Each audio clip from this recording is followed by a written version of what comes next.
I'm Sophia Khan, and I'm here with my aunt, Ellen Bass. And together we are the authors of Students Go Gourmet, and today we're going to teach you how to make chili cheese quiche. Ooh, yum. Okay, so we're going to tell you about the ingredients first. We start with a classic essential ingredient for quiche, which is a crust, unless you're making crustless quiche, but that's not what we're doing today. We've got our crust, we've got 1.5 cups of nice sharp cheddar, we have about 1.25 cups of half and half, and we have 3 eggs. And then I'm going to tell you about what's in my little secret sauce here. We have about 1/2 pound of lean beef. We like using lean beef. And we saute that in some olive oil, about 2 tablespoons of olive oil. And we season it with salt and pepper first. You should always season your meat before you put it in the pan with salt and pepper. And then we get some Cajun Creole seasoning, and we use a full teaspoon of that to pack a real punch. We love doing that.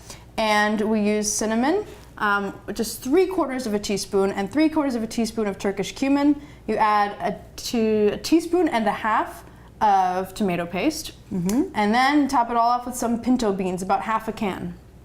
So that's what goes in here. Basically a 5-minute chili. She just did it in the pan over here. It's just I was inspired by your recipe for chili con queso. Chili con queso, which is great for game day. So basically the same thing in terms of the ground beef and the spices.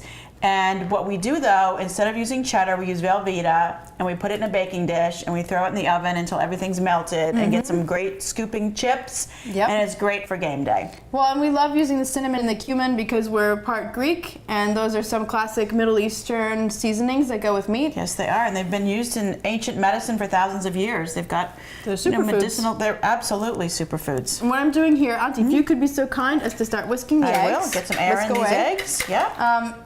I have a pre-made pie crust, and it's pre-baked. So you can get these, they usually come in packs of 2 at the grocery store, and you thaw it, and then you pop it in the oven with some holes for about 10 minutes or so at 375. Take it out, and then it's nice and crispy and firm, so it doesn't get soggy. We don't like soggy bottoms.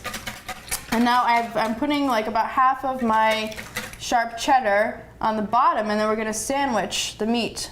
So now I've got this very generous portion, and if it's a bit too much meat for you for a Sunday afternoon, that's okay. You can use it, put it over some salad, or have it in a sandwich later, sloppy joe.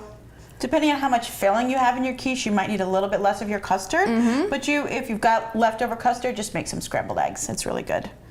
Okay, we're just gonna put that all in there. I think that looks great. Put it all in. This is a hearty man or woman's quiche.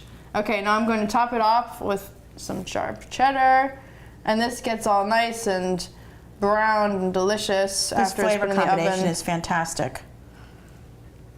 And there we go. Okay. Ready for the custard. Now slowly pour your custard to make sure that it gets to the bottom, and we don't overflow, and then we let it sink to the bottom. See how beautifully that's sinking, and we just bring it all the way around. You're just masterful and at that. around and around. Well, thank you.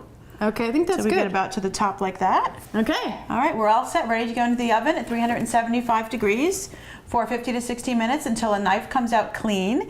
And we actually have a finished product to show you. Show us. Very exciting and very beautiful. And there it is. You can see the pinto beans at the top, and the beef is still under there, so it won't get dried out or anything. That's just beautiful. Okay, and that's all we have to share. Go forth and make quiche. Thanks for watching. Happy cooking.